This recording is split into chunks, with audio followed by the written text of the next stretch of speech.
Fala pessoal, tudo bem? Vamos começar uma aulinha aqui hoje onde a gente vai falar sobre formação de imagens e espelho plano. Então a primeira coisa que a gente vai entender é o seguinte: quando a gente trabalha com o conceito de imagem e objeto, a gente precisa ter ideia de que a natureza deles vai ser oposta. O que eu quero dizer com natureza oposta?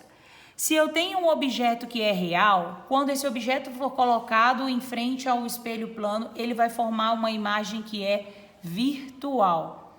E um objeto virtual vai formar uma imagem que é real.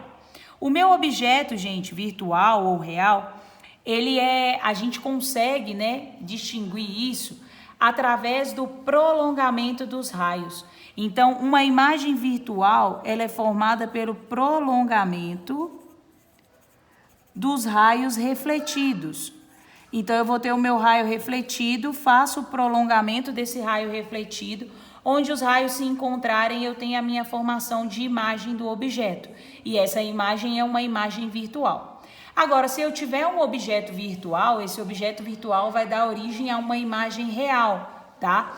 Em alguns casos, por exemplo, espelho convexo, alguns casos de espelho côncavo, que a gente vai ver mais para frente em outras aulas, tá? A gente vai entender melhor essa ideia do objeto virtual e imagem real. O que eu quero que vocês tenham em mente para essa aula aqui é que a gente vai trabalhar sempre com naturezas opostas. Então, se o meu objeto é real, a imagem daquele objeto é virtual, tá? Coloquei aqui o exemplo, toda vez que vocês verem essa representação com dois risquinhos, é porque isso aqui é um espelho, tá? É a representação, é o desenho que a gente faz para o espelho. E aí eu tenho um objeto aqui, dois raios que estão iluminando esse objeto, estão refletindo no espelho. Então, eu tenho um raio incidente, ele vai refletir, ó. Então, aqui está o meu raio refletido.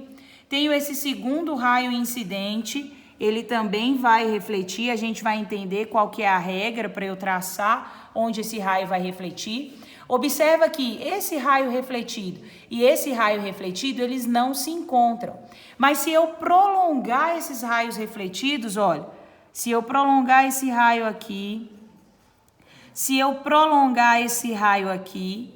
eu vou ter um ponto de encontro. Então, onde é o meu ponto de encontro é onde ocorre a formação da minha imagem. Essa imagem aqui é uma imagem que é virtual. Por quê? Porque ela foi formada pelo prolongamento dos raios refletidos, tá? Eu tinha um objeto real, então, obrigatoriamente, para esse caso de espelho, a gente teria uma imagem virtual. Então, para a gente entender como que a gente vai trabalhar, como que a gente traça esses raios, o que é raio incidente, raio refletido, como que a gente vai traçar esses raios, a gente vai seguir as leis de reflexão, tá? Então, a primeira lei da reflexão é o meu raio incidente, que eu represento por RI, o meu raio refletido, que é o RR, e a minha normal são coplanares. O que é ser coplanar? Significa que eles estão em um mesmo plano. Como assim o mesmo plano, gente? Ó, aqui está o meu espelho. Eu vou traçar o meu raio incidente. Veio o meu raio de luz, bateu aqui no espelho. Para eu saber onde vai estar o raio refletido, esse aqui é o meu raio incidente, ó. Eu preciso traçar primeiro a minha normal. A minha normal é uma reta que vai cortar o espelho em 90 graus. Então, aqui, ó, tracei uma reta perpendicular, que é a minha normal, ok? Em relação ao espelho, ela fez 90 graus. E aí, agora eu traço o meu raio refletido. Aqui o meu raio refletido, ó. RR, raio refletido, ok? Raio incidente normal e raio refletido são coplanares. Eles estão em um mesmo plano do espelho, ó. Todos estão acima do espelho, coplanares. Essa é a primeira lei da reflexão.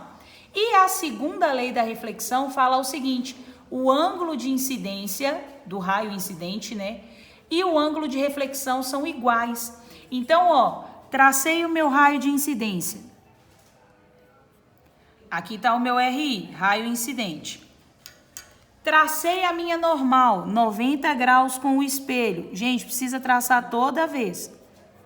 Observa que o meu ângulo de incidência vai ser formado entre o meu raio incidente e a normal. Aqui está o meu ângulo de incidência, ok? O meu raio refletido vai ser traçado sendo coplanar, de forma que o meu ângulo de reflexão seja igual ao meu ângulo de incidência. Então, o ângulo que o meu raio refletido faz com a normal tem que ser igual ao meu ângulo de incidência. A normal aqui, ela vai dividir o meu ângulo central ao meio.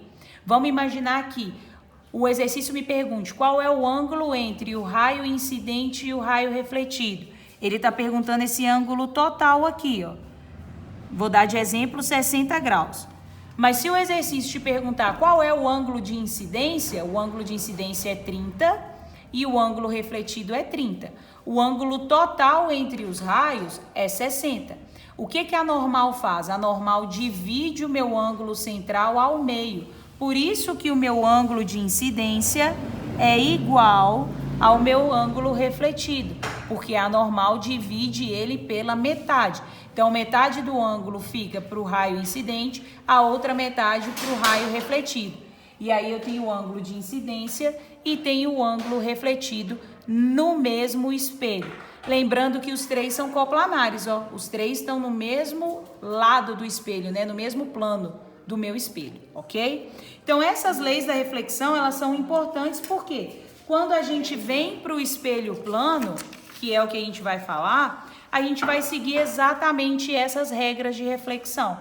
Então, vamos lá, gente, o que é o espelho plano? É esse espelho que você tem aí na sua casa, né, no banheiro da sua casa, é o espelho que você tem no guarda-roupa, no seu guarda-roupa, ou é o espelho que você tem na parede do seu quarto. Quais são as características de um espelho plano? Para eu bater o olho no espelho e saber que ele é um espelho plano. Primeiro, a imagem e o objeto permanecem do mesmo tamanho. Gente, se você está em frente a um espelho, você percebeu que o seu tamanho não aumentou, você não ficou nem mais comprido, nem mais baixo, nem mais gordinho, nem mais magro, quer dizer que você está na frente de um espelho plano. O espelho plano, ele não distorce o tamanho, eu não tenho distorção de tamanho, tá? Da mesma altura que o meu objeto for, a minha imagem também vai ser. Então, se você tem 1,50 m, parou na frente de um espelho, a sua imagem também vai ter que ter 1,50 m de altura, tá? Ah, mas o meu espelho lá só tá aparecendo minha mão. Então, beleza, se a minha mão é desse tamanho aqui, ó, a imagem da minha mão também vai ser deste tamanho, tá? O que o espelho plano tem é o que a gente chama de plano de simetria ou enantiomorfismo, tá, gente? A gente fala que a gente tem uma imagem que é enantiomorfa. Observa bem, se você for na frente do espelho agora, se você levantar sua mão direita no espelho, a sua imagem parece que levantou à esquerda. Fica mais ou menos assim, ó. Se você levantar a mão direita, a imagem levanta à esquerda. Se você levantar sua mão esquerda, lá no espelho parece que você levantou à direita. Se você tem um espelho, vamos supor que você está no elevador, aí tem um espelho no teto. Se você olha para o espelho do teto, você enxerga a imagem do chão. Se você tivesse um espelho no chão, você enxergaria o teto, ou seja, é simétrico. Eu tenho um plano de simetria, tá? Na formação do meu objeto com a minha imagem. Então, essa característica a gente chama de enantiomorfismo. E é o que acontece também com algumas palavras. Se você pegar, por exemplo, eu peguei uma palavra, vamos imaginar que eu tenho um papel escrito física, coloquei ele em frente ao espelho. O que vai acontecer? Esse papel, gente, vai ficar com a escrita inversa. Então, vai escrever o contrário, ó. Deixa eu tentar fazer um S ao contrário aqui. Muito difícil fazer um S ao contrário. Esse vai ser o tipo de imagem que eu vou formar. É por isso que, por exemplo, não sei se vocês já repararam, ambulância, a palavra ambulância em uma ambulância está escrito ao contrário. Ela não está escrito ambulância certinho assim, não está lá assim ambulância. Está ambulância escrito desse jeito aqui, ao contrário. Por quê? Porque se você está lá dentro do seu carro, dirigindo o seu carro, você olha pelo retrovisor, o retrovisor, aquele que fica dentro do carro, é um espelho plano. E aí, se tem uma ambulância atrás de você, pelo espelho, se a palavra está escrita desse jeito, pelo espelho você vai entender ela escrita do jeito correto. E aí, se você vê uma ambulância atrás de você, você precisa arredar o seu carro. Então é por isso que eles escrevem a palavra ao contrário na ambulância. Porque quando o motorista olha pelo retrovisor, ele consegue fazer a leitura da palavra correta. Se tivesse escrito ambulância do jeito certinho, em cima da ambulância lá no adesivo, quando o motorista olhasse pelo retrovisor, ele ia enxergar ela trocada.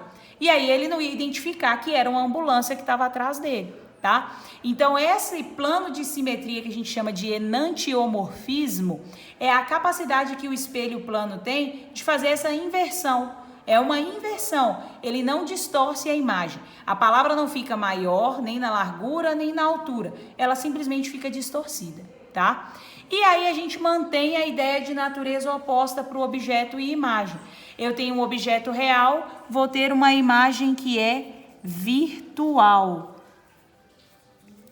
Então, ó, olha o meu exemplo aqui, ó. Tem um objeto P, esse objeto ele está sendo iluminado aqui, né, por um raio de luz incidente que está batendo no meu espelho. Aqui é o espelho. Então, eu vou traçar a minha normal. Tracei aqui minha normal, ó. E agora eu vou traçar o meu raio refletido. Aqui está o meu raio refletido, ó. Raio refletido. O que que eu sei? Eu sei que esse ângulo aqui, que é o meu ângulo de incidência, é igual ao meu ângulo refletido. E a minha imagem? Onde vai estar a minha imagem? Ó, eu vou prolongar esse raio refletido. Quando eu prolongo esse raio refletido, eu chego na minha imagem. Eu sei que a minha imagem vai estar aqui porque essa distância aqui, ó, do objeto ao espelho tem que ser igual à distância do espelho até a minha imagem. Então, eu achei onde a minha imagem vai ser formada, tá? Mesma coisa aqui, olha. Coloquei um objeto de 2 metros em frente a um espelho. Ele está distante do espelho em 30 centímetros. Onde que a imagem desse objeto vai ser formada? Vai ser formada distante do espelho em 30 centímetros também. E vai ser uma imagem com 2 metros, igualzinho o meu objeto é. Ok? O que que eu tenho que pensar? Se o meu exercício pergunta qual a distância entre o objeto e a imagem, a distância entre o objeto e a imagem é 60 centímetros. Qual é a distância da imagem até o espelho? 30 centímetros, igual à distância do objeto ao espelho, ok? Ah, se o meu objeto se afastar do espelho, se ele caminhar aqui para trás, ó, afastou do espelho, o que vai acontecer com a imagem? Afasta também. Ah, e se o meu objeto se aproximar do espelho, o que acontece com a imagem? Aproxima também. Gente, esses testes de aproximação e afastamento vocês podem fazer em casa. Você pode pegar um espelho aí agora, ir para frente do espelho. Você está lá na frente do espelho, você vai ver sua imagem de um jeito. Se você se aproximar do espelho, você vai ter a impressão que sua imagem no espelho se aproximou de você. Porque o que você faz em relação à movimentação, a imagem vai fazer também. Se você se afasta do espelho, a ideia é que a sua imagem também se afaste do espelho. Ah, mas e se eu me afastar 10 centímetros? Então, a imagem se afasta 10 centímetros. Ah, mas e se eu me aproximar em 20 centímetros do espelho? A imagem se aproxima em 20 centímetros do espelho. Ok? Então, para o espelho plano, gente, o máximo que a gente vai ter, se eu precisar, continua valendo a regra de simetria, né? A altura da imagem dividido pela altura do objeto é igual à distância da imagem dividido pela distância do objeto. É a mesma equação que a gente tem em câmara escura, porque é uma equação que é trabalhando, né, com a ideia de semelhança de triângulo e de simetria mesmo, tá? No caso do espelho plano, a gente não tem distorção de altura. Então, se você tem um objeto de 2 metros de altura, a imagem tem que ter 2 metros também. Se o meu objeto está distante do espelho em 30 centímetros, a imagem tem que estar distante em 30 centímetros também. Esses são os principais pontos. E no caso do espelho plano, a gente tem que eu tenho um objeto real, então eu vou formar uma imagem que é virtual, ok? Objeto real, você está em frente ao espelho, você é real. Então, a sua imagem no espelho é uma imagem virtual, formada pelo prolongamento do raio refletido, a uma distância igual à distância em que você se encontra do espelho. Ok, pessoal? Então, essas são as características do espelho plano, tá? A gente vai ter simetria, enantiomorfismo, que são características que são específicas, né, para o espelho plano, são específicas para o tipo de formação de imagem que a gente tem, ok? Pessoal, é isso. Esse era o objetivo da aula. Falamos de espelho plano, falamos sobre as leis da reflexão, os raios são coplanares, ângulo de incidência igual ao ângulo refletido. Falamos um pouquinho da natureza da imagem, né? Objeto e imagem sempre com naturezas opostas. Espero que vocês tenham curtido. Até a próxima aula. Valeu!